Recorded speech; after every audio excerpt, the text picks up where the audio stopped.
langsung di-cut oleh Destia ya untuk perekamannya. Oke, silakan. Ya, selamat pagi saudara-saudara sekalian yang kami kasihi. Terima kasih atas kesempatan yang telah diberikan kepada kami untuk memulai diskusi kami tentang makan di tempat dan makan dibungkus. Saya perkenalkan dari kedua belah pihak tim. Dari tim makan di tempat ada Wina, Darlin, dan Peter. Dan makan dibungkus ada Ken, Lala, dan Haikal. Semoga diskusi yang kami laksanakan ini bermanfaat bagi kita semua. Mari langsung saja kita laksanakan. Makan di tempat memiliki banyak keunggulan, seperti kita bisa menikmati makanan yang masih hangat. Ada beberapa makanan yang tidak bisa dibungkus. Selain dari keuntungan yang kita bisa dapatkan dari makan di tempat, kita juga bisa bersosialisasi dengan orang sekitar. Suasana di dalam restoran yang kita pilih juga bisa kita nikmati apabila melakukan makan di tempat. Alunan musik yang diputar pun bisa meningkatkan suasana hati apabila sedang galau. Makanan dibungkus lebih baik daripada makan di tempat, karena jika ada pekerjaan atau tugas, kita tidak mungkin makan di tempat tersebut karena bisa saja berisik atau ada yang mengganggu. Makanan yang sebelumnya panas menjadi dingin sehingga lebih cepat untuk dimakan.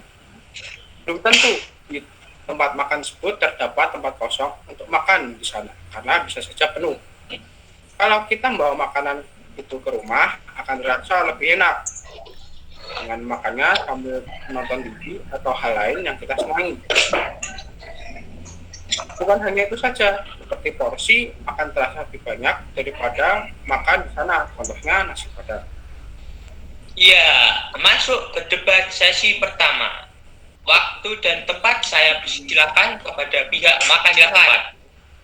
Dengan makan di tempat, kita bisa menikmati semua fasilitas yang disediakan oleh restoran tersebut. Misalnya seperti free refill, suasana lebih asik, dan selera makan juga makin baik. Selain itu, kita juga tidak perlu repot-repot memanaskan makanan lagi. Karena dengan makan di tempat, kita bisa langsung menyantap makanan yang masih hangat dan baru. Kita perlu repot-repot memanaskan, tidak mendapat fasilitas yang sepenuhnya. Kalau menurut saya, makan di tempat yang ramai dapat mengganggu selera makan kita. Apalagi kalau ada orang yang sedang merokok di dekat kita. Rasanya sangat tidak nyaman. Dan bukan hanya rokok saja, siapa tahu nanti ada orang yang bawa anaknya, sehingga membuat orang-orang kehilangan nafsu makan.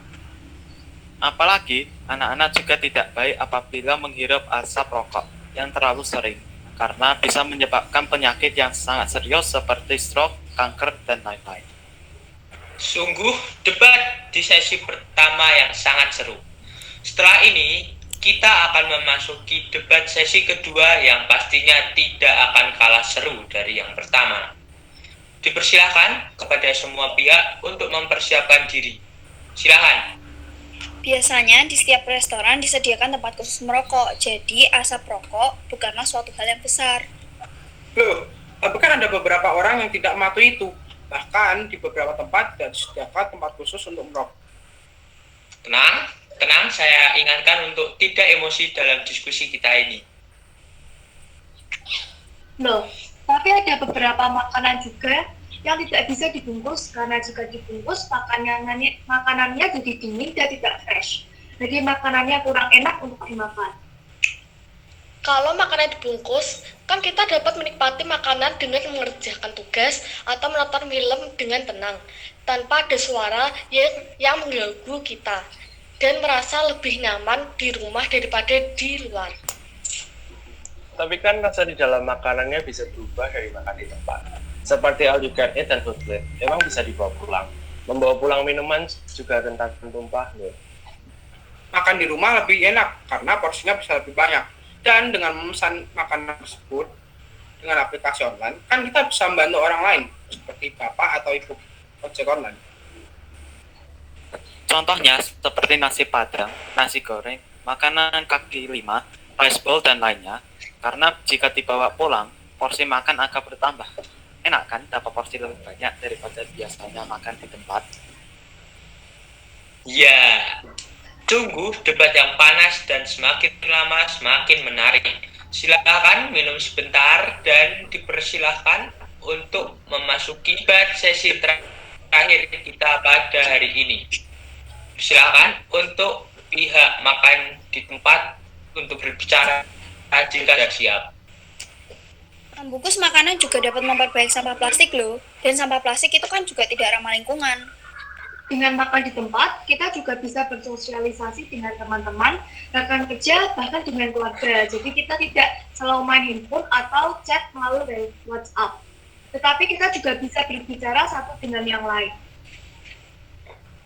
Bersosialisasi kan bisa dilakukan di rumah. Kita bisa membahas tentang banyak hal dari rumah.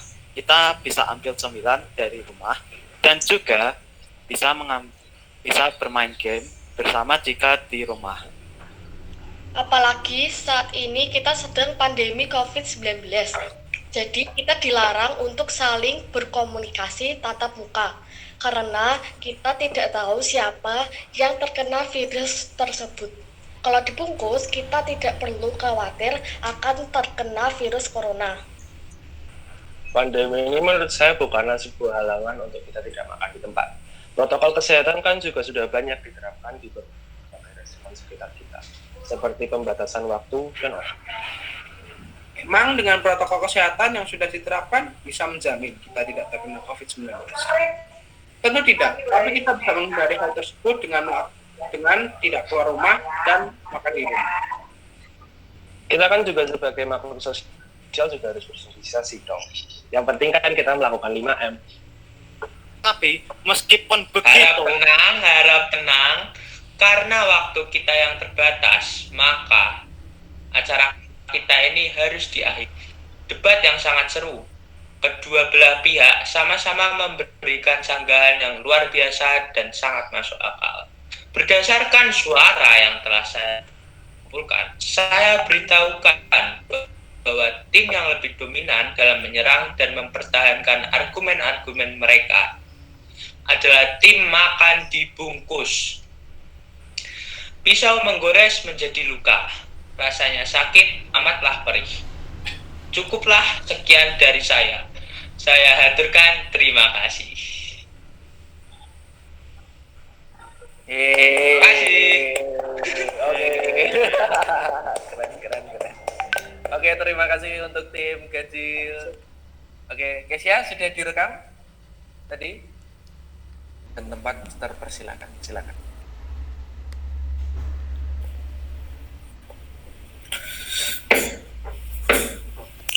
Halo semuanya, selamat pagi. Kami dari kelompok genap akan memulai debat dengan tema tugas sekolah. Debat ini bertujuan untuk mengasah kemampuan belajar dalam berdebat. Kelompok pertama berisi Kesia dan Helen. Lalu untuk tim kedua kontra berisi Apple dan Leta.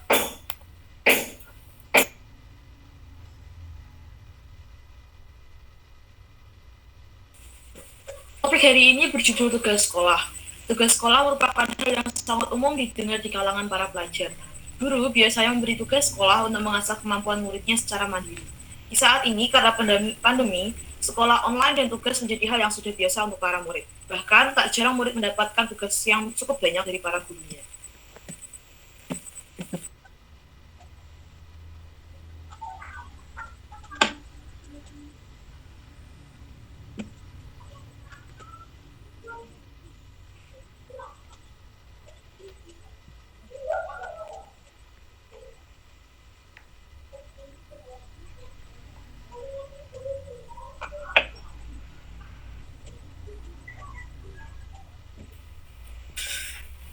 Silakan tim pertama memberikan pendapatnya terlebih dahulu.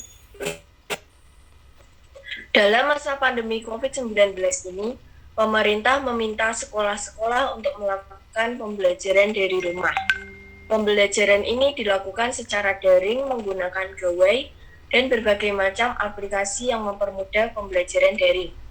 Selain menjelaskan materi melalui berbagai macam aplikasi, para guru juga memberikan tugas-tugas yang harus dikerjakan para murid. Kebanyakan tugas yang diberikan berupa video, foto, ataupun file. Para guru memberikan tugas dalam jumlah yang sangat banyak. Namun, tugas-tugas ini memiliki fungsi dan manfaat yang baik bagi para murid. Tugas yang diberikan bertujuan untuk mempermudah siswa dalam memahami materi yang diberikan. Bukankah tugas ini sudah sangat cukup membantu para murid?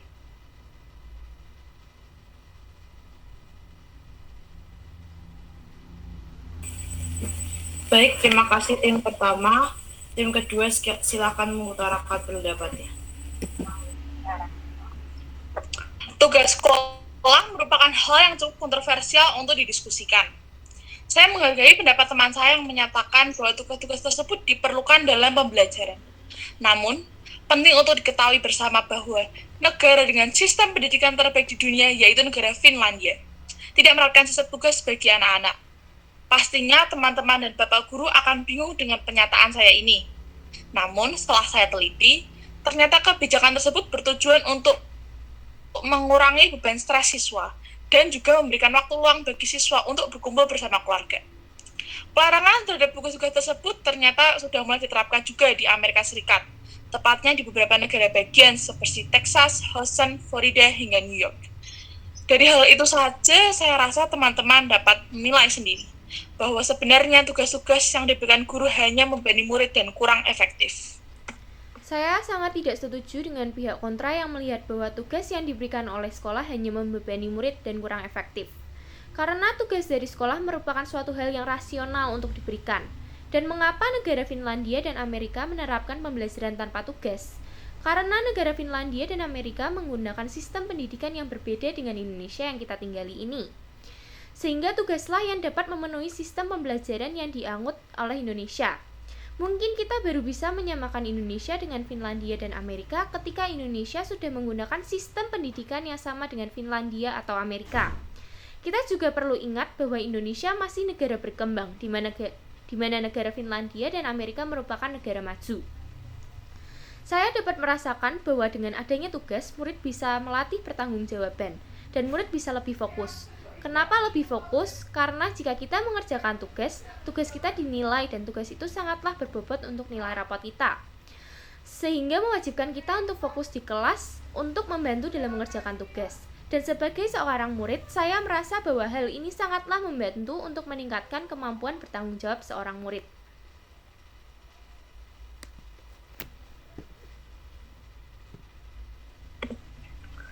Saya rasa tidak ada gunanya kita berdebat apabila tidak disertai data yang valid.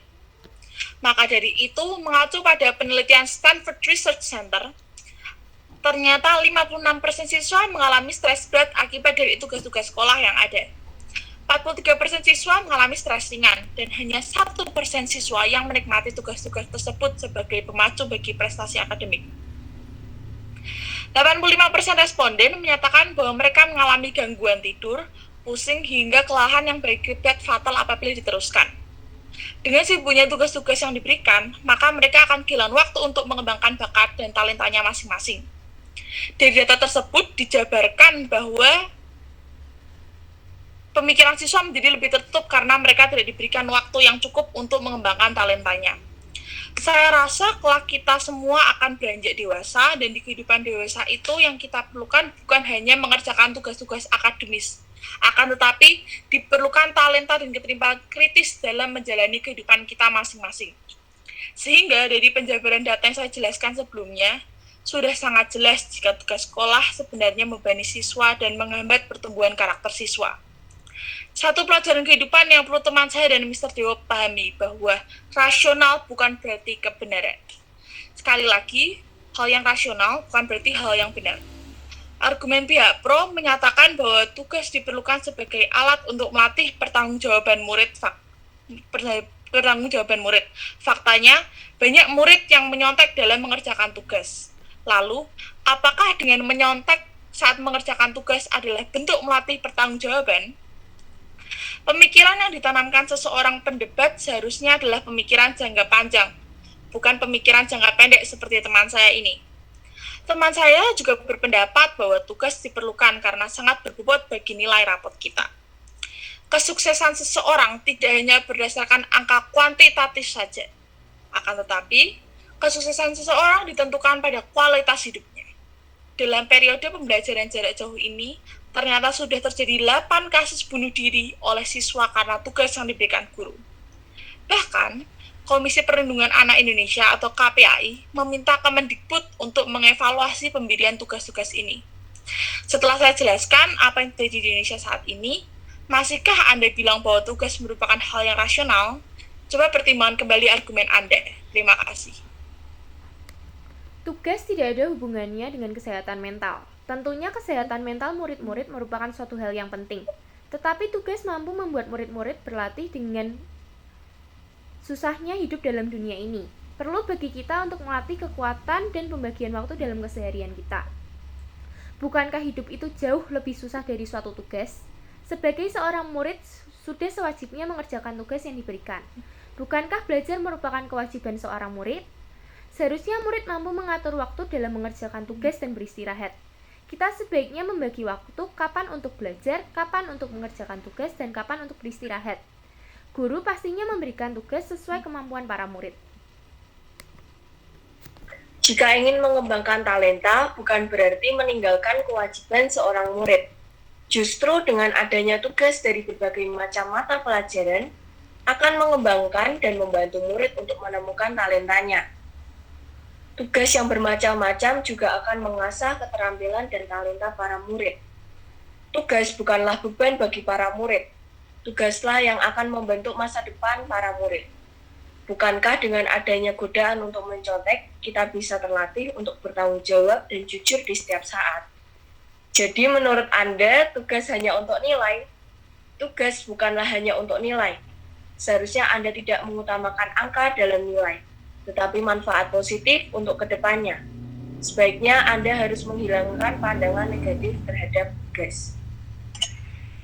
Sudah jelas bahwa tugas bersangkutan dengan kesehatan mental para pelajar. Sudah banyak kasus siswa bunuh diri hanya karena tugas yang banyak. Jadi, apakah teman saya, Kesha dan Elan, masih mengira bahwa tugas tidak bersangkutan dengan kesehatan mental? Semakin hari semakin banyak berita maupun kasus yang bersangkutan dengan tugas sekolah. Sekarang banyak murid yang depresi sehingga murid tersebut tidak nyaman saat mereka bersekolah.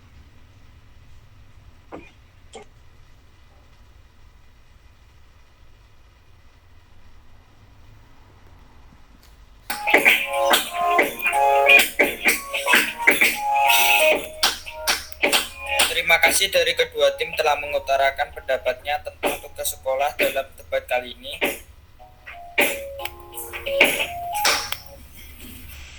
Dari debat kali ini kita dapat lihat bahwa ternyata tugas menimbulkan banyak efek samping dan dampak yang buruk bagi para murid, mulai dari percobaan bunuh diri, stres, gangguan jiwa, dan masih banyak lagi. Akan tetapi sebagai murid kita juga tidak boleh menyepelekan tugas sekolah, karena itu penting untuk masa depan kita para murid.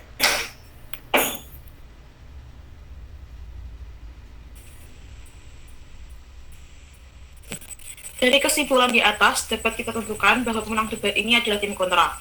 Sekian untuk debat hari ini, semoga bisa bermanfaat bagi kita semua. Saya mewakili kelompok genap, mohon maaf apabila ada kata yang kurang berkenan. Terima kasih, Tuhan memberkati.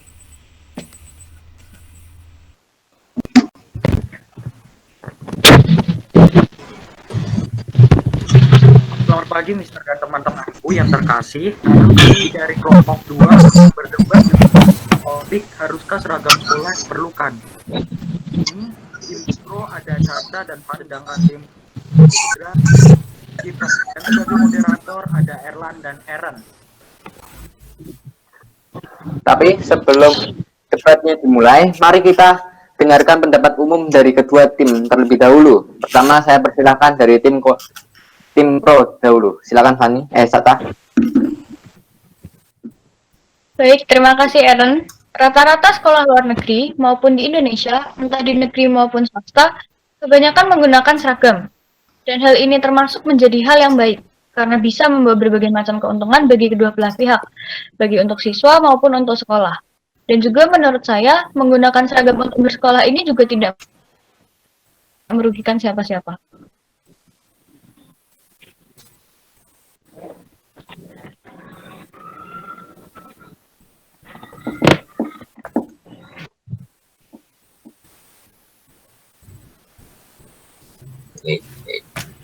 Kalau dari saya, seragam ini adalah pakaian yang kita harus pakai saat di sekolah.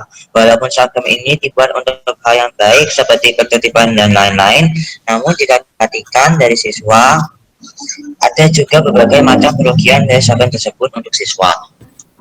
Terima kasih untuk Caca dan Steven sebagai perwakilan dari kedua tim karena telah memberikan pendapat umum mereka. Tapi sebelum kita mulai, kalau saya boleh tahu, kenapa Steven lebih tentang adanya penggunaan seragam satu? Kenapa Fani dan Caca mendukung adanya penggunaan seragam satu sekolah? Karena menurut saya penggunaan seragam saat bersekolah tidak terlalu berefek untuk para siswa dan siswi, dan penggunaan seragam tidak terlalu penting saat proses belajar berlangsung. Kalau dari kami, penggunaan seragam ini memiliki beberapa efek yang baik dan dapat mendisiplinkan para murid-murid. Kita pendapat umum dan alasan mereka ya teman-teman dan Mr. Dewo. Tanpa berlama lagi, saatnya kita mulai debat ini. Silakan dimulai dari tim Pro, Fani.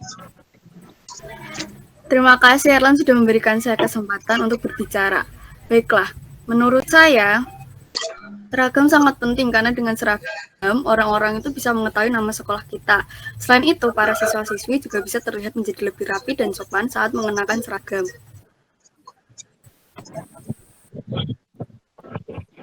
Tetapi jika para siswa-siswi mengenakan seragam, para siswa-siswi akan merasa tidak nyaman karena biasanya seragam memiliki kesan yang sangat formal dan kurang nyaman dan terkesan kaku, sehingga menjadi kurang nyaman dan para siswa-siswi akan sangat bosan jika dipakai secara terus-menerus.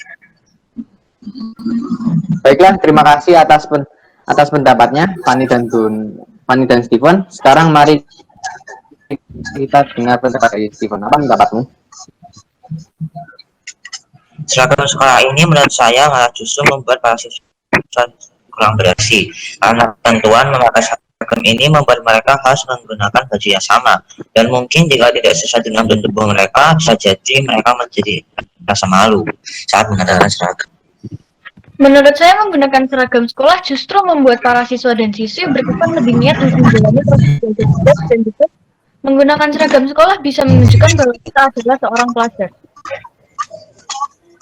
Terima kasih. Sekarang kita akan mendengarkan apa pendapat dari Fani. Silakan Fani.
Menurut saya, menggunakan seragam ke sekolah merupakan hal yang tidak wajib, karena kita memiliki hak untuk memilih pakaian bebas ke sekolah.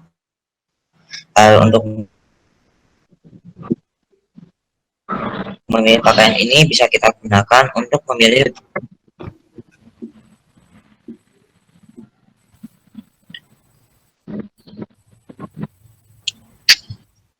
saya menggunakan seragam sekolah merupakan hal yang tidak wajib karena kita memiliki hak untuk berkios yang kita suka dan kita rasa nyaman.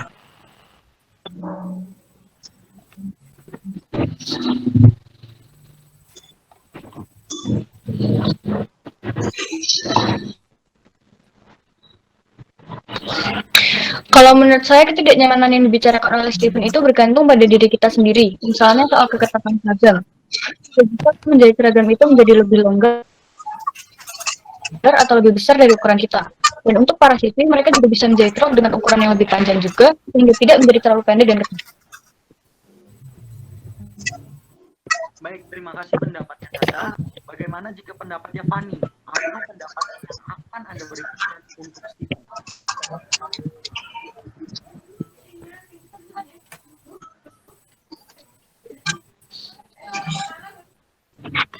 Menurut saya pribadi, menggunakan seragam itu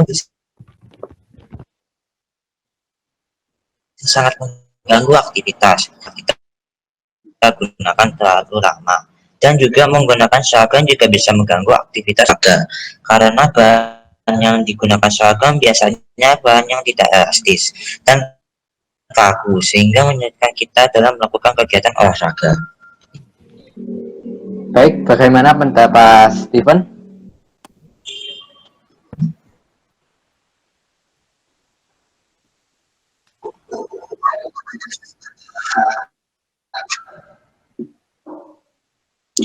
Menurut saya menggunakan baju seragam yang sama di setiap minggunya, dan juga banyak orang berkata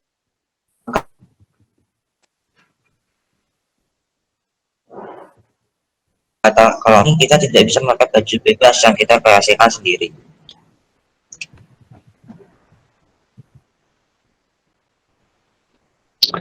Justru bukan soal bosan atau tidaknya. Kita menggunakan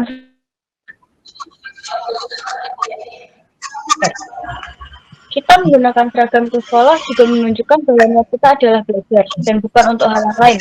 Apalagi menggunakan baju yang kita punya.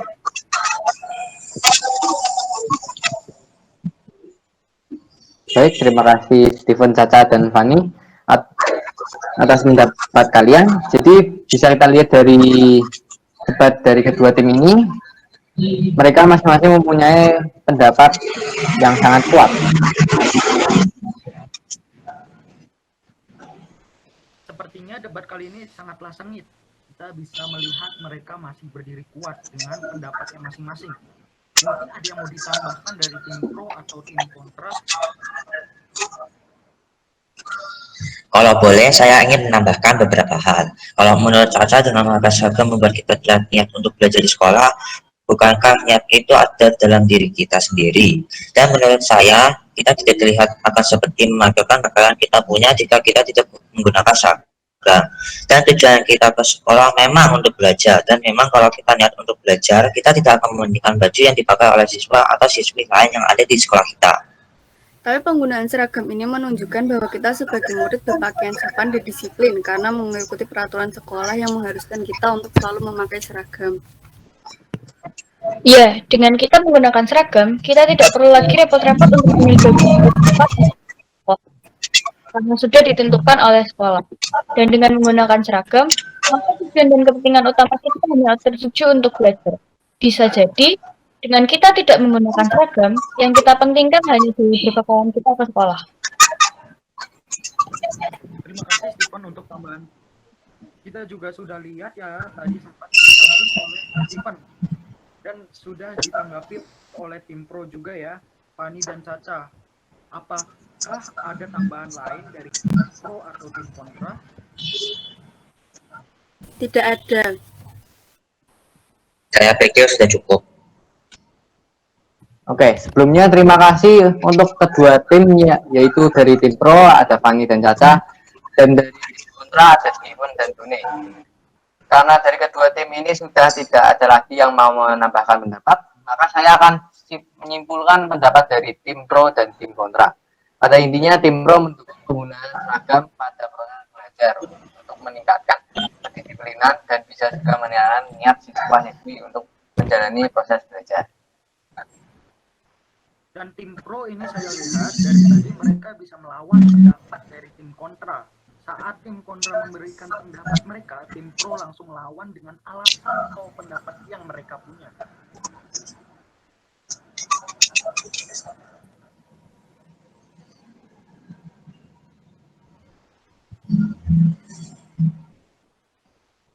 Betul, mereka bisa melawan pendapat dari tim kontra tadi. Baik, kesimpulan dari tim kontra adalah mereka tidak menyetujui penggunaan seragam saat sekolah karena bagi mereka menggunakan seragam sudah cukup dan tidak perlu menggunakan jas. Tadi Stephen juga sempat berkata, penggunaan secara terus-menerus akan menimbulkan rasa bosan pada siswa dan siswi. Ya betul sekali. Saya pikir cukup sampai di sini saja perdebatan kita tentang penggunaan seragam sekolah, dan Aaron akan mengumumkan siapa yang menjadi pemenang dari perdebatan yang baru saja.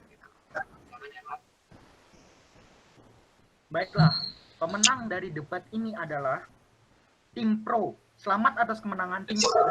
Saya memilih tim pro untuk menjadi pemenang karena saya perhatikan dari tadi tim pro mempunyai pendapat yang sangat kuat dan mereka selalu memiliki alasan yang kuat untuk melawan tim kontra.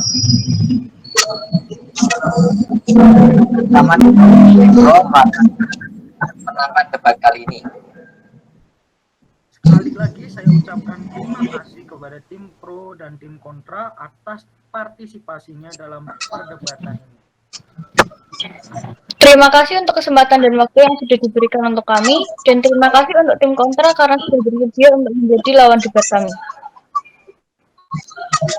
Kami juga berterima kasih atas kesempatan yang sudah diberikan. Kami ucapkan selamat untuk tim pro karena sudah memenangkan debat ini.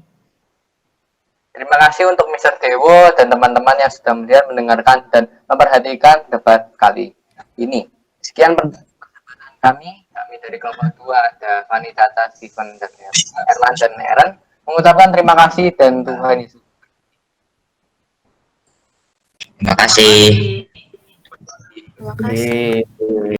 Oke, selamat pagi teman-teman dan Mr. Dewo. Kami dari kelompok 1. Pada hari ini, kami akan mendiskusikan tentang keberadaan alien.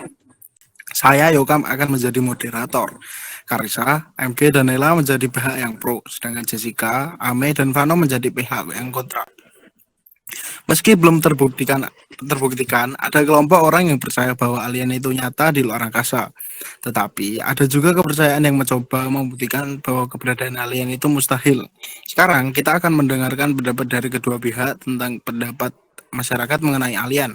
Apakah keberadaan mereka sebenarnya nyata? Kami selaku tim pro akan menyatakan pendapat kami terhadap topik ini. Kita percaya akan keberadaan alien dikarenakan banyak sekali hal di luar sana yang masih belum terpecahkan. Selain itu, banyak juga kasus mengenai makhluk luar angkasa yang belum terpecahkan dan kasus-kasus di muka bumi ini yang tidak masuk akal serta di luar nalar. Lagi pula, bukankah aneh bahwa kita adalah satu-satunya makhluk hidup yang ada di semesta yang luas ini? Probabilitas adanya alien tidak hanya 0%. Kemungkinan adanya makhluk luar angkasa masih dapat diperdebatkan. Kami sebagai tim kontra ingin menyatakan pendapat kami mengenai keberadaan alien. Meski banyak foto-foto atau beberapa konspirasi yang mengatakan bahwa alien itu nyata, masih belum ada sesuatu yang real yang bisa membuat kita benar-benar percaya bahwa keberadaan alien itu ada di alam semesta yang kita tinggali ini. Langsung saja pihak pro dipersilahkan. Kalian pasti tidak dengan video atau foto yang menampilkan adanya penampakan benda yang tidak diketahui seperti UFO, atau dengan foto yang memperlihatkan bahwa ada makhluk yang berbentuk aneh dan tidak biasa yang ada di bumi ini. Seperti yang sudah dikatakan di pernyataan sebelumnya, banyak sekali hal yang masih belum kita ketahui di luar sana. Bahkan manusia saja baru bisa menjelajahi kurang dari 10% dari laut yang ada di planet kita sendiri. Itu tidak menutup kemungkinan adanya alien atau makhluk hidup lain di alam semesta ini. Kita tidak seharusnya percaya terhadap video dan foto yang tersebar yang menunjukkan adanya penampakan benda yang berterbangan yang tidak kita ketahui. Karena video dan foto yang ada itu bisa jadi diedit oleh pihak yang hanya ingin iseng untuk membohongi publik. Juga karena benda itu bisa jadi adalah senjata militer yang tidak kita ketahui itu ada. Semua website di internet pun tidak ada yang membuktikan bahwa alien itu ada. Yang ada di internet hanyalah kemungkinan-kemungkinan belaka yang dibuat-buat dan dikait-kaitkan oleh penulisnya saja. Seperti yang kita ketahui, di dalam kitab kepercayaan kita yaitu Alkitab, Tuhan Yesus Kristus membuat hari penciptaan dimulai dari hari pertama sampai hari ke-7. Dan dari ke-7 hari tersebut, Tuhan tidak menyatakan bahwa alien diciptakan di seluruh alam semesta ini. Tidak hanya di Alkitab, dari kepercayaan agama lain pun, tidak ada yang menyatakan bahwa alien itu diciptakan di alam semesta ini. Terima kasih kepada kedua pihak. Silahkan tim pro melanjutkan. Memang benar bahwa video dan foto-foto yang tersebar di internet kebanyakan merupakan buatan manusia sebagai lelucon. Jadi sekarang kita akan menunjukkan fakta-fakta yang membuktikan bahwa keberadaan alien itu bisa saja ada. Pertama, bagaimana kita bisa hidup di bumi ini dengan makhluk-makhluk hidup lainnya? Menurut para ilmuwan, kemungkinan terciptanya suatu kehidupan baru itu sangatlah kecil, namun itu tidak menutup kemungkinan bahwa akan tercipta suatu kehidupan yang baru. Misalnya, para ilmuwan mengatakan bahwa bumi ini cukup beruntung karena berada di dalam habitable zone, atau disebut juga Goldilocks zone, yaitu wilayah orbit yang memungkinkan makhluk hidup bertahan karena di wilayah tersebut suhunya tidak terlalu panas dan tidak terlalu dingin. Sekarang, ada beberapa planet yang tercatat mungkin berada di dalam Goldilocks zone tersebut, dan ada beberapa di antaranya yang memiliki atmosfer dan kondisi yang cukup stabil. Selain itu, banyak kejadian janggal yang berkaitan dengan makhluk luar angkasa satu ini masih belum terpecahkan oleh manusia, mulai dari penampakan UFO hingga kejadian lain seperti munculnya sesuatu yang bernama crop circle. Beberapa hal yang perlu kita ketahui juga adalah bahwa NASA telah mengeluarkan suatu statement tentang adanya sebuah parallel universe. Bukankah statement tersebut dapat memperkuat keberadaan makhluk luar angkasa tersebut? Mengenai fenomena crop circle ini, apakah kalian sendiri pernah melihat fenomena ini kepala kalian secara langsung? Karena fenomena ini belum dipecahkan. Bisa jadi ini juga salah satu manusia yang iseng atau hanyalah pengalihan isu yang dilakukan pemerintah. Setelah itu, mengapa Anda mengatakan bukti nyata jika Anda mengatakan misalnya yang membuat kami mengira itu adalah statement yang tidak pasti? Lalu jika memang benar adanya habitable zone, atau yang disebut juga Goldilocks zone, itu berarti dia memungkinkan makhluk seperti alien bisa bertahan selain di zona tersebut. Bahkan oleh pimpinan penelitian Aditya Chopra dari Australian National University di Canberra, kehidupan terdahulu sangat rapuh, sehingga kami percaya pada saat itu sulit untuk mengalami evolusi secara cepat dan mereka gagal untuk bertahan hidup. Yang dengan kata lain, kehidupan alien di masa lampau tidak memiliki kesempatan untuk evolusi, melampaui tingkat mikroba, dan pada akhirnya menyerah karena suhu ekstrim yang melanda. Statement dari Chopra ini semakin membuktikan bahwa alien itu tidak ada. Terima kasih kepada kedua pihak. Silakan tim pro dilanjutkan. Bagaimana jika ternyata alien baru saja datang ke bumi? Kalau begitu, berarti mereka tidak akan punah karena tidak bisa berevolusi di zaman dahulu. Jika alien memang benar-benar tidak ada, lalu bagaimana dengan sinyal-sinyal yang datang ke bumi? Dari artikel yang saya baca, bisa saja sinyal tersebut datang dari makhluk luar angkasa. Bisa saja ada kehidupan lain di galaksi lain. Ingat, galaksi tidak hanya galaksi Bima Sakti saja. Bagaimana jika di galaksi Andromeda ada kehidupan lain? Apakah tim kontra sendiri pernah melihat bahwa di galaksi lain tidak ada kehidupan? Alam semesta ini sangatlah luas untuk dijelajahi. Dan mengenai Goldilocks zone, zona tersebut bukanlah sebuah teori, tetapi sesuatu yang terbukti dan nyata. Goldilocks zone adalah wilayah orbit yang memiliki kondisi yang cocok untuk kehidupan makhluk hidup. Apabila ada planet yang berada di zona tersebut, dengan tambahan kondisi yang pas seperti unsur-unsur kimia tertentu, atmosfer yang tebal dan bersifat seperti greenhouse, makhluk hidup dapat bertahan. Itulah syarat keberadaan makhluk hidup. Contoh nyatanya adalah planet kita sendiri. Jika bumi tidak berada di dalam zona ini, kita tentunya akan punah karena kerusakan kestabilan suhu planet. Mengetahui ini, jika kita hitung secara matematis, kemungkinan adanya kehidupan lain di luar angkasa bisa saja lebih besar daripada yang kita duga.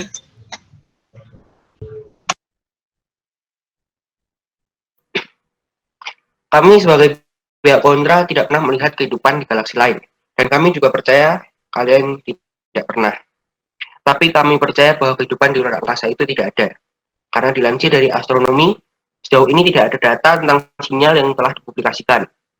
Bahkan jika data dipublikasikan, belum ada jaminan para ahli akan memecahkan misteri siapakah di balik sinyal-sinyal misterius yang terdeteksi dari tempat yang tidak jauh dari tata surya kita. Lagi pula, manusia tidak dapat mengenali sinyal alien. Jangankan alien, bahkan sesuatu yang hanya batuan dan bayangan saja terkadang sudah dianggap sebagai perwujudan dari makhluk luar angkasa. Jika memang itu benar alien, seharusnya sinyal kehidupan sudah terdeteksi, bukan?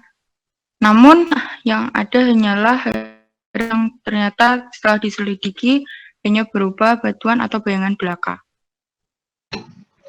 Keberadaan alien hanyalah sebatas pola pikir manusia yang kompleks, dan pemikiran ini hanya menghasilkan hipotesa serta berbagai kemungkinan tanpa adanya bukti yang benar-benar nyata, yang bisa kita lihat dengan mata kepala kita sendiri. Terima kasih kepada kedua belah pihak. Berdasarkan kesimpulan yang dapat kita ambil, adalah sebagian orang percaya adanya keberadaan alien karena ada banyak foto dan video yang memperlihatkan adanya UFO dan alien. Mereka percaya karena manusia hanya menjelajahi laut kurang dari 10%, dan itu tidak menutup kemungkinan adanya alien atau makhluk hidup lain di alam semesta. Tapi, ada juga sebagian orang yang menganggap itu hanya video editan atau senjata militer yang tidak kita ketahui. Internet pun tidak ada yang membuktikan adanya alien, yang ada adalah kemungkinan-kemungkinan belaka yang dibuat oleh penulisnya saja. Mereka juga menambahkan bahwa di Alkitab tidak menyatakan bahwa alien diciptakan di seluruh alam semesta. Jadi, kita bisa simpulkan bahwa alien tidak ada.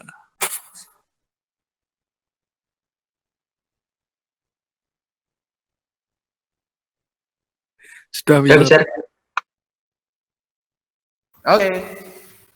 Terima kasih untuk kelompok 1.